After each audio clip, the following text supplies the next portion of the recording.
Entre os personagens pentecostais com biografia mais polêmica, certamente está Frida Wingren.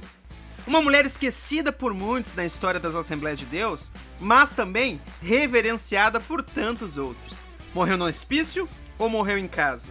Adulterou ou não adulterou? Trago um pouco da biografia dessa personagem tão importante e apresento algumas dessas contradições aqui nesse vídeo. Segue a vinheta!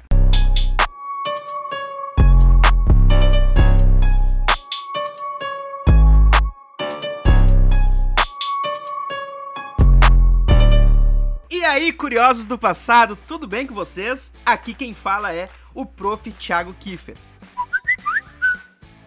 Para eu entender que você curte esse tipo de vídeo com biografias e nesse formato específico, dá aquele like histórico e compartilhe esse vídeo com seus amigos. Na descrição tem algumas formas que você pode ajudar esse ministério a crescer. Vamos pro vídeo. Frida Maria Strandberg, a futura Frida Wingren, nasceu em 9 de julho de 1891, no norte da Suécia.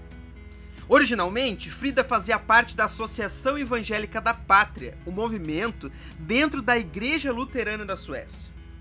A sua vocação pentecostal surgiu ainda na infância, pois é relatado que Frida tinha visões e revelações de seu futuro ministério. Por volta de 1915, Frida começou essa preparação para o ministério missionário. O objetivo era ser enviada pela Associação Evangélica da Pátria a partir de um curso de 8 meses feitas no Instituto Bíblico Sueco. Como complemento, também estudou enfermaria. Como todos sabem, a Igreja Luterana batiza crianças, mas Frida começou a reconhecer que o batismo correto era, na realidade, aquele que era por imersão em pessoas que haviam crido e não simplesmente que haviam nascido numa família cristã. Dessa forma, em 24 de janeiro de 1917, Frida se uniu à Igreja Filadélfia de Estocolmo, que na época já era uma igreja pentecostal. O batismo com o Espírito Santo, evidenciado pelo falar em línguas, marca distintiva do movimento pentecostal, veio para Frida no mesmo momento em que ingressou no movimento, recebendo posteriormente o dom de profecia. Foi nesse ano também que conheceu seu futuro esposo, Gunnar Wingren. Gunnar era um missionário sueco que havia ido aos Estados Unidos e aceitado a fé pentecostal, o que o impulsionou para ir para o Brasil. Junto com seu amigo e companheiro missionário Daniel Berg, fundaram as bases do que seriam as Assembleias de Deus no Brasil. Frida e Gunnar logo começaram a namorar e a orar pelo desejo ministerial da jovem missionária. Dentro da fé pentecostal, estudou em um instituto bíblico específico para isso. Em 27 de maio de 1917, foi ordenada missionária pela Igreja Filadélfia de Estocolmo. O envio? O Brasil. Frida seria encaminhada para o nosso país como ensinadora da palavra de Deus. A cidade que ela chegou foi a mesma que Gunnar, Belém do Pará. Em 16 de outubro de 1917, Frida e Gunnar se casaram. Frida era uma excelente dona de casa, mas isso não a impedia de maneira alguma de ser também uma excelente ministra do Evangelho. Nas viagens de Gunnar, quem ficava responsável pela direção dos cultos era a própria Frida.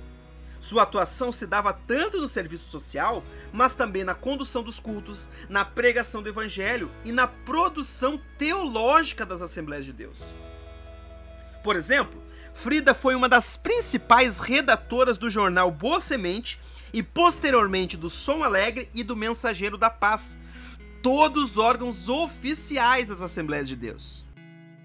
No entanto, o casal, juntamente com seus filhos, precisou se mudar para o Rio de Janeiro. Há quem diga que essa mudança tenha se dado por conta do receio que as lideranças tinham no protagonismo de Frida dentro das igrejas.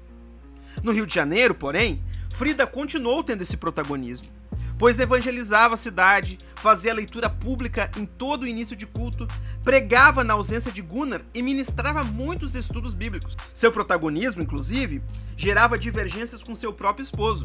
É dito que em um dos cultos que Frida pregou, ela tinha dito em tom veemente que o Rio de Janeiro era conhecido por quem vinha de fora como uma terra corrupta e de sodomitas. Isso incomodou Gunnar. Nesse cenário, começa a contradição em relação ao ministério do casal Wingre. Assim como Frida, Gunnar era favorável que as mulheres tivessem o direito de falar na igreja. Essa não era uma opinião que a ala sueca das Assembleias de Deus do Brasil concordavam. Isso foi o estopim para a primeira convenção das Assembleias de Deus em 1930.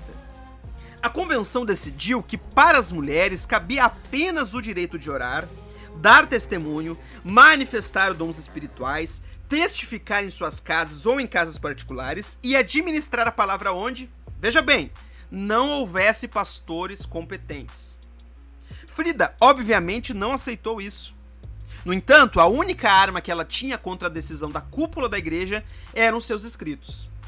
Em um texto publicado no Mensageiro da Paz, com o título Deus mobilizando as suas tropas, Frida chama as irmãs a defenderem o seu direito de falar. Juntamente com essa oposição às decisões da convenção, Frida produziu vários hinos que seriam cantados nas Assembleias de Deus. Em meu lugar, bem-aventurado que confia, com ouro e prata, diante de Pilatos, bem como a tradução de muitos outros. Em 1931, uma grande polêmica na vida de Frida. Ela foi acusada de adultério com um jovem da igreja do Rio de Janeiro.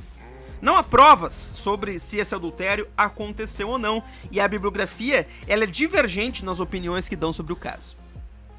Com um relacionamento desgastado com os brasileiros, intrigas e relacionamentos com a igreja da Suécia e com Samuel Nistrom, e também com um corpo debilitado de doenças e uma família em luto pela perca de uma filha, o casal Wingre resolveu voltar para a Suécia em 1932. No Brasil, foi noticiada a morte de Gunnar nos jornais oficiais das Assembleias de Deus, juntamente com um relato de Frida dizendo que continuaria seus trabalhos e que Deus abençoasse os irmãos no Brasil. Foi a última vez que a voz de Frida se fez ouvida em um periódico brasileiro. Mas esse não era o desejo de Frida. Ela desejava voltar ao Brasil. Levi Petrus, o principal líder pentecostal da Suécia, nunca autorizava essa viagem. Ele considerava que seria irresponsável mandar uma mulher viúva para o Brasil com seus 5 filhos. A possibilidade aberta foi ir para Portugal. No entanto, Frida adoeceu. Foi nessa ocasião que foi conduzida para um sanatório, onde recebia visita periódica de seus filhos maiores de 15 anos. Por volta de 1937, Frida começou a ser acusada de ter problemas mentais. Começou a emagrecer, a vomitar sangue, a sofrer demais com suas dores. No dia 30 de setembro de 1940, com 49 anos de idade, Frida veio a óbito depois de um mês no hospital por causa de uma úlcera no estômago e um câncer. Outras versões vão dizer que Frida morreu em um sanatório, internada como louca, após tentar sair da Suécia sem a permissão da Igreja Filadélfia de Estocolmo.